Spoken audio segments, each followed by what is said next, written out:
আসসালামু আলাইকুম রহমতুল্লাহ বরকাতুহ।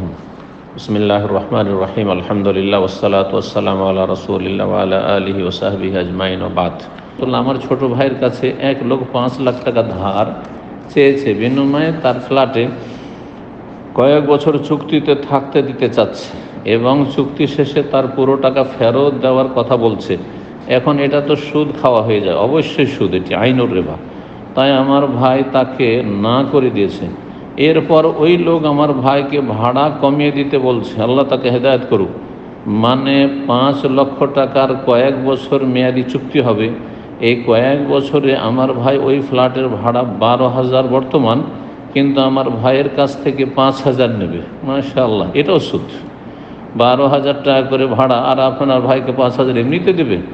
ওই যে আপনার ভাইয়ের কাছ থেকে ধার নিতে পেরেছে, লোন নিতে পেরেছে, সেই জন্য এটা দেবে। এইটাও হচ্ছে সুদ, আইনুর রিবা।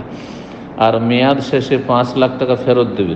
এখন এটা কি সুদের অন্তর্ভুক্ত হয়ে যাবে? অবশ্যই সুদ, এবং সুদ খাওয়ার জন্য একটি হিল্লা, বনি ইসরায়েল ইহুদিরা হিল্লা করে শনিবারের দিন মাছ ধরা নিষেধ। সুতরাং শনিবারের দিন আমরা মাছকে বন্ধ করে রেখে দিয়ে রবিবারের দিন আমরা শিকার করব। আল্লাহ তাদেরকে বানর বানিয়ে দিয়েছিলেন, কোনো কেরাদাতান খাসেন। সুতরাং সতর্ক সাবধান। হারামকে হালাল করার জন্য এসব হিল্লা করা, স্ত্রী হালাল করার জন্য 3 তালাক দেওয়ার পরে এক মজলিসে 3 তালাক হয়ে গেল। সুতরাং স্ত্রী হালাল করার জন্য হিল্লা করা ঠিকার বিয়ে, আর এরকম সুদ খাওয়ার জন্য এরকম হিল্লা, এগুলো সব হারাম হিল্লা, কাবিরা গুনাহ, বরং এগুলি কুফর পর্যন্ত পৌঁছিতে পারে। আল্লাহ হেফাজত করুন।